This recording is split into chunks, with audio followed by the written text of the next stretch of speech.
Hey, welcome back to episode 4 of How to Feel Better.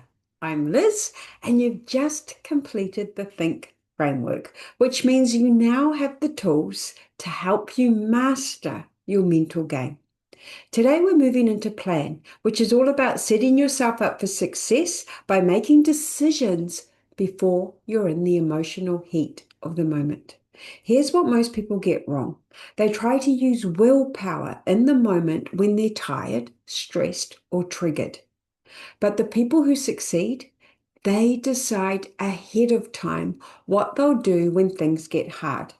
By the end of this episode, you'll know exactly how to plan for obstacles, emotions, distractions, setbacks, and even success.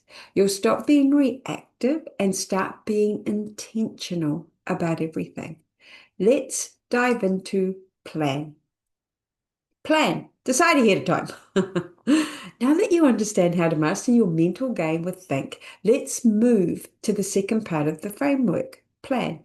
This isn't about creating perfect strategies or predicting every possible outcome. Plan is about setting yourself up for success by making decisions before you're in the emotional heat of the moment. Planning isn't about predicting the future, it's about preparing for it. When you're in the moment, it's hard to use willpower to make decisions that serve you. When you think about your life ahead of time, you will always make better decisions. It's easier to decide right now what you're going to eat tomorrow than when you're standing in front of the donut case. It's easier to decide right now how you'll respond to rejection than when you're feeling the sting of someone saying no. One of the biggest challenges we face is decision fatigue. Think about how many decisions you make in a day: what to eat, where, work on, respond to. All those decisions use up your mental energy. When you make decisions ahead of time, you free up mental space. The people who have the most willpower use it the least because they've already decided. The 7 Ps. Proper prior planning prevents poor performance. When you plan ahead of time for all the things that will go wrong, you manage them better without the emotion of the moment taking over. So we plan for obstacles. What will try to stop you? That's always Larry. Plan for emotions. What will you feel when it gets hard? Plan for distractions. What will try to pull you off course? Plan for success. What if it works? Plan for that. Plan for setbacks. What if it fails? Plan for that. Plan for the mundane. What about the boring middle bit? Plan for the person you're becoming. Who will you be when you achieve all of this? We plan for all of it. Goals are about becoming, not getting. We set goals not because we need the achievement, but because of who we have to become to achieve them. And remember, we are never happier there. We have to get happy now so we achieve more. Proper boundaries and relationships. If you feel resentful in your relationships, pay attention to this. Adults are allowed to behave however they want. You cannot control them.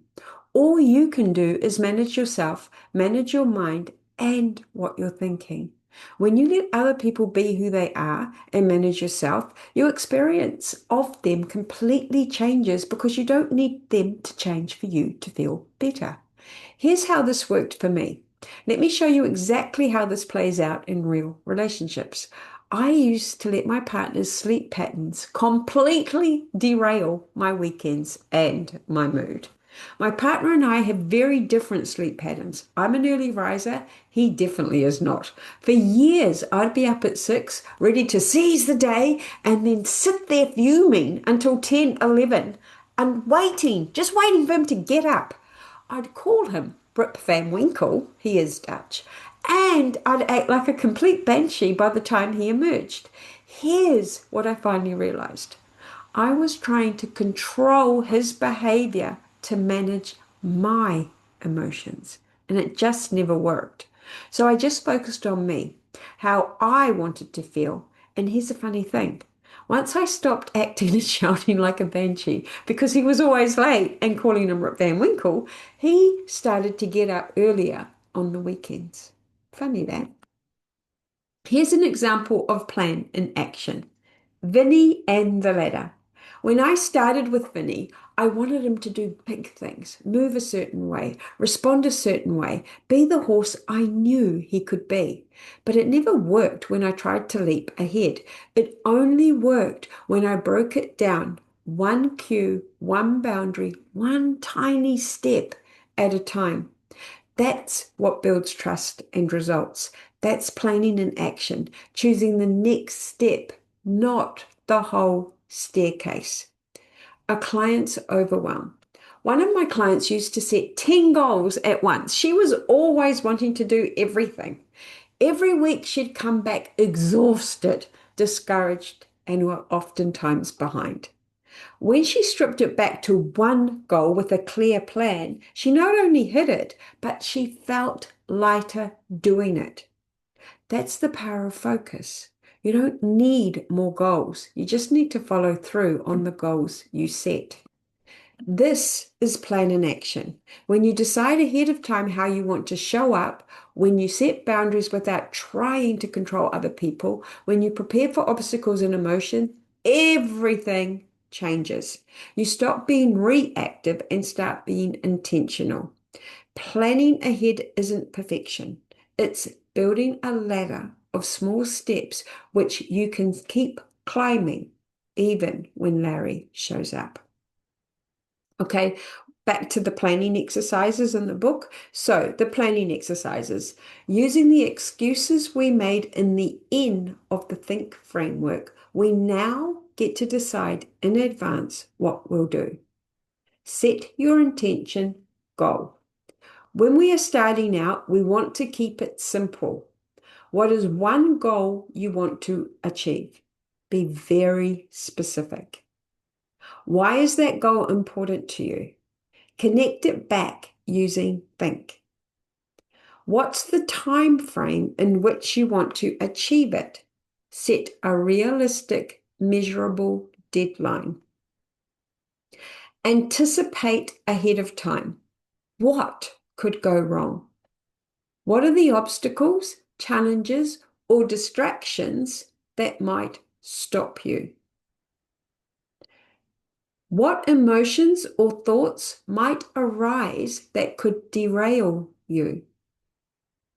What stories might Larry tell you to convince you to quit or slow down or go some other way? Plan ahead. Your responses to challenges. For each potential obstacle, write down in advance, if this happens, here's what I'll do instead. For each tricky emotion or thought, decide, if I think this, here's the action I will take to stay on track. Break it down. Small steps. And honestly, for this exercise, you probably need to do it on a piece of paper or use a planning tool. But I've got the exercise in the book anyway. So break in your goal. So that one goal you want to work on. So maybe it's, I want to get fit. So we're going to break your goal into tiny, specific, measurable steps. Number 1, number 2, number 3, number 4, right? So you just keep going down and then break those steps into actions. Some people call those tasks that you can take today, this week, or this month. And again, this isn't about huge leaps, it's tiny steps. So I'm going to do X by Y. So if I was to use the example of I want to get fit, then I would set a goal of being fit. My next goal would be by when? And by 6 months. Then I would go, well, what would need to happen to get me fitter in 6 months' time? And let's say it was, well, I want to do cardio workouts 3 times a week and I want to lift weights twice a week. so that I could break that down, right? Because I've already got 5 little actions I must take. I must go to the gym 3 times a week. That's 3 actions. So I'm going to say, I'm going to go to the gym on Tuesdays, Thursdays, Saturdays, that type of thing. Or I'm going to do my cardio on Monday, Wednesday, Friday. Get specific. Then we break those down. Track and adjust. Actually, before I carry on, the way you would break those down, because you might be going, what? If I use the fitness thing again, I know if I'm going to set small steps to my large goal, that let's say the running was I wanted to run 5 miles. Well, I know that today I couldn't run 5 miles. So therefore, I wouldn't set that as my first run. I'm going to run 5 miles because that would be ludicrous. I probably wouldn't be able to do it. So what's my first step? Well, I take where I'm at. If I'm completely sedentary, Larry's got me sitting on the couch doing nothing, then I will probably have a goal of for my first 5 workouts or my first 5 runs, they're in fact walks, and I will walk for 5 minutes at 10 a.m. on Monday, right? Because then it's very specific, and that's how I would build up. So always start where you're at, get real. So then track and adjust. Each day, week, track your progress on the steps you're committed to. If you derail or hit an outcome, use think to get back on track. N, what excuse did I use to get me off track? I, inspiration and integrity. Who do you need to be? H, who do you want to be? I think I just said that. Sorry about that. T, what thoughts will help you act as that version of you? Key reflection at the end of every single week. I want you to reflect. Did I follow the plan I set? What obstacles came up that I didn't anticipate? How can I adjust my plan for next week to stay on track? Now, this little part of the exercise is everything because this is new awarenesses, right? You might decide or not decide, it's the wrong word. You might figure out here that Larry's got a whole host of excuses and stories that you didn't even know he had. So you weren't planned for them. So you did get a bit derailed. So if I go back to my running exercise, if I've got a goal and my goal was that 4 times this week I was going to go for a 20-minute walk and intersperse that with 2-minute jogs, and I didn't do that, I will be able to go and go, well, what happened? Why didn't I do that? And I need to search for that answer because it was raining. Now, I did used to use that one a lot. And here's what I learned. Rain doesn't kill me. Rain's not acid. So then I had to decide again, who is my future self? Do I want to be somebody that can run 5 miles non-stop? And I have to keep checking that that's who I want to be.